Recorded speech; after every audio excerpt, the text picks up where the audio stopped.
নিচের কোন ভগ্নাংশটি 2/3 এবং 3/5 মাঝে অবস্থিত।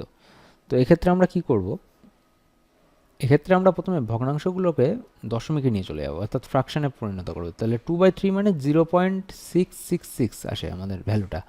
তাহলে অর্থাৎ 0.66 মানে 0.6 পৌনপুণিক। আবৃত দশমিক সংখ্যা 3/5, 3/5কে ভাগ করলে পাবো 0.6, যে 0.6 মানে 0.6000 অসীম পর্যন্ত বিস্তৃত। এবার দেখো 2/5, 2/5 এর ভ্যালু কত? 2/5 এর ভ্যালু হচ্ছে 0.4, এরপরেও কিছু নেই মানে 0 আছে, ঠিক আছে, তো অসীম পর্যন্ত। এরপরে হচ্ছে 1/3, 1/3 এর ভ্যালু কত? 1/3 মানে হচ্ছে 0.333 অসীম পর্যন্ত, অর্থাৎ 0.3 পৌনপুণিক।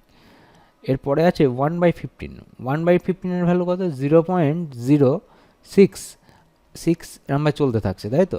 তাহলে 66 চলতে থাকার অর্থ হচ্ছে 0.06, অনলি 6-এর মধ্যে পৌনপুণিক। আর 31/50 এই সংখ্যাটিকে যদি দশমিকে প্রকাশ করে কি পাবো?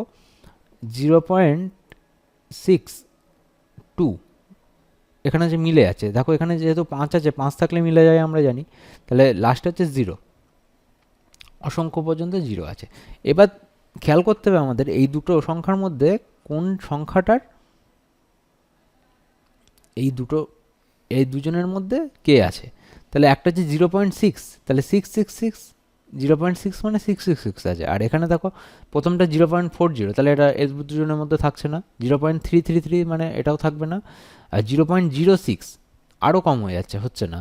তাহলে এখানে দেখতে হবে 0.62, এই 62টা দেখো আছে এই 0.66-এর মাঝখানে আর 0.60-র মাঝখানে। 61, 62, 63, 64, 66, 65, 66, তাহলে 61, 62, তাহলে এটা হচ্ছে থাকছে। তাহলে 31/50 অপশান ডি হচ্ছে আমাদের রাইট অপশান।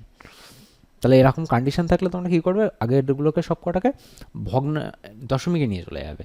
জাস্ট দশমিকে নিয়ে যাওয়ার পরে এবার ওদের মধ্যে দেখে নেবে যে কী আছে। এবার 1 ঘর 2 ঘর এটাকে একটু খেয়াল করবে, কারণ অনেক সময় প্রায় কাছাকাছি দেওয়া থাকে জিনিসগুলো, তাই জন্য হচ্ছে অনেক সময় চোখের ভুলের জন্য এরর হয়ে যেতে পারে।